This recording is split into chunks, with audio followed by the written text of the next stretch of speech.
Hello everyone, welcome to Kalyani Revanth vlogs. ಬನ್ನಿ ಇವತ್ತು ಹಿದ್ಕಿನ ಬೇಳೆ ಮಿಕ್ಸ್ಚರ್ ಯಾವ ರೀತಿ ಮಾಡೋದು ಅಂತ ತಿಳಿಸ್ಕೊಡ್ತೀನಿ.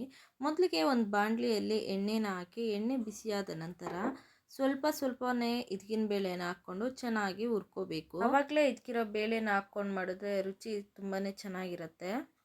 ಇದನ್ನು ಕಲರ್ ಚೇಂಜ್ ಆಗೋವರೆಗೂ ಬಿಡಬಾರ್ದು, ಅಥವಾ ಒಂದು ಪ್ಲೇಟ್ಗೆ ಒಂದು ಹಾಕ್ಕೊಂಡಾಗ ಸೌಂಡ್ ಬರುತ್ತೆ.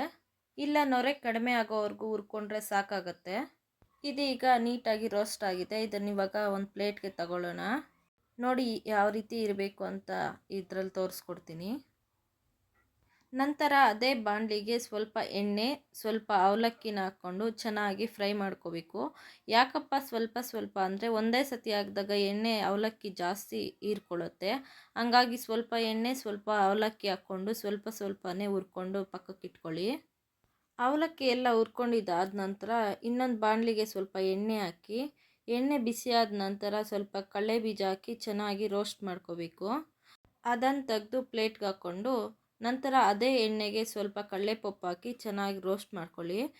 ರೋಸ್ಟ್ ಆಗ್ತಾ ಇದ್ದಂಗೆ ಸ್ವಲ್ಪ ಕರಿಬೇವು ಹಾಗೆ ಸ್ವಲ್ಪ ಬೆಳ್ಳುಳ್ಳಿ ಹಾಕ್ಕೊಂಡು ಚೆನ್ನಾಗಿ ಮಿಕ್ಸ್ ಮಾಡ್ಕೋಬೇಕು.